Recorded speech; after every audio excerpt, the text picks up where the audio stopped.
All right, so our goal is to go over how to calculate the median line of a linear model using our graphing calculator. So we're going to use this example that we have inside our notes. We didn't do it in class or anything, but this will serve as a reminder of where all the buttons are and the overall process. So the first thing that we need to do if you're going to find the median line on your calculator is just to enter the data. So on your graphing calculator from your home screen, the way that you would get there is you simply would hit the stat button, stat for statistics, and then we'd want to edit the data. So here, if I already have a bunch of data there, the easiest way to clear the list is to go to the title of the list and hit clear, and then enter to confirm the clear. Same thing with L1, clear it out and hit enter. It will be best to put the independent variables into L1 and to put the dependent variables into L2. Our calculator will assume that as a lot of defaults, so it'll help facilitate the process if we do that. So take a moment to enter the data into your calculator, and recall to enter the data, you just go to the list that you want to, and not the title anymore, but actually in the list, and you type the data value and hit enter and move on to the next data value, so on and so forth. So take a moment to enter your data. So now that your data is entered, the first step of making sure that you can find the median on your calculator is to just go find the command. And the way that we do that is we hit the stat button, and then we're going to go over to calculate, and we want to calculate the median line. Now the median line will bring up another menu here. So it wants to verify where we put our independent and our dependent values. So I do have them stored in L1 and L2. If for some reason they were different, or maybe something else was entered there, if you need to retype the list where your independent data values are stored, the list shortcuts are above the number. So if my X's are in L1, I would simply hit the blue button and then hit the number 1, and it gives me L1. Same thing with L2. The frequency list will be left blank because we are not entering our data as a frequency list, or with the frequency list I should say, so that would be left blank. This next line, the store regression equation, is asking you, after it creates the equation for the median line, do you want it to put it into your y equals menu for you? And I do, so I can see that stored over my data. So what we will do is to bring up our y variables, the fastest way is it's a function, so alpha F4. Or you could just hit alpha F1 and you could scroll over to your y variables menu. But I want to find the y variable that I want to put the equation in, and I want to put it in y1. Now another way to get there, you could hit the variables menu and scroll over to y variables, and it's in the function menu in y1. So what this will do now, if I scroll down and hit calculate and hit enter, this is the equation of my median line. So first of all, it tells me, and it says it is in slope-intercept form. A is the slope and B is the y-intercept. So I'd be able to write that equation down. I'm just going to round what I'm writing right now to save time.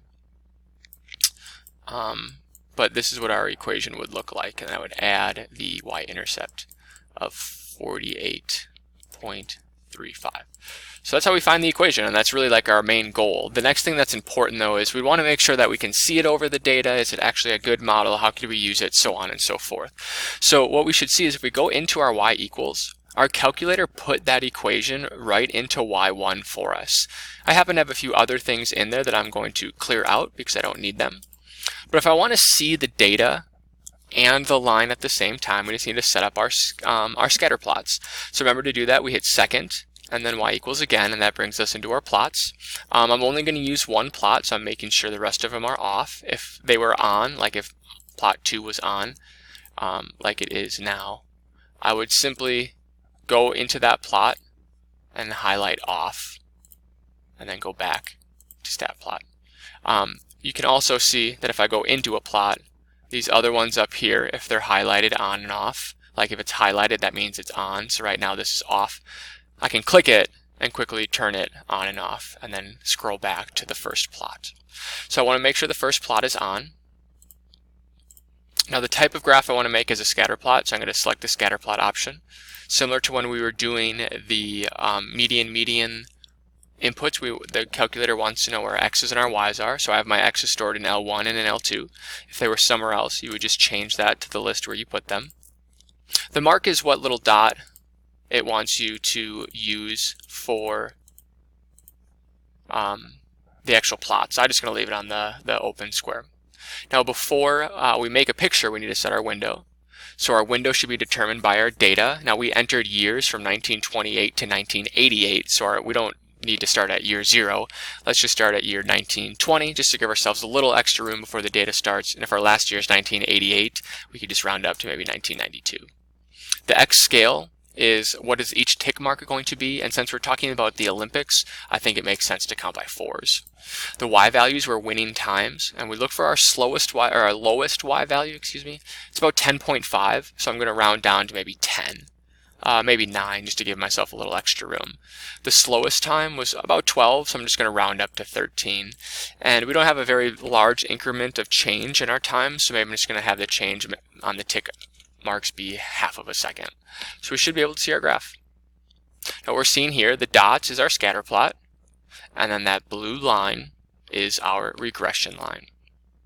So what's really nice about having the regression line in is if we needed to do things like these types of questions, like use the median line to approximate the winning time in 1992.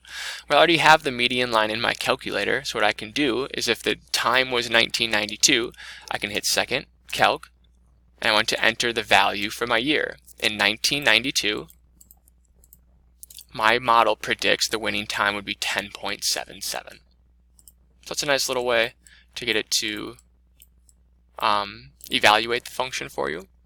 Now here we have the reverse. It wants to know when is the winning time 10.627.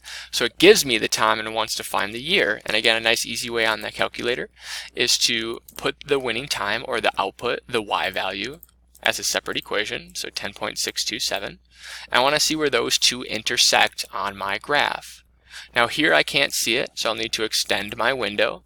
So after 1992, let's just round up to 2012, just so we can make sure to see it right away.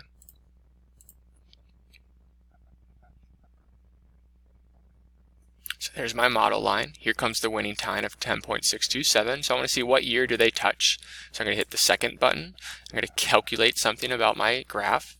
I want to find where something intersects. It's going to ask me what two curves.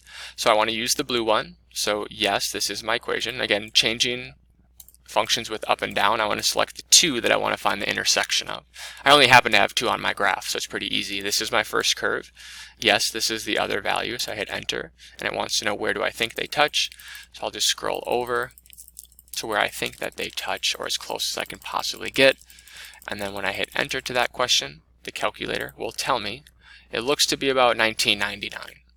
And since this is a year, I'm just going to round that to the nearest Olympic year, which would be 2000. We just round that up to the year 2000. And that's how you can use your calculator to find the median line of linear modeled data.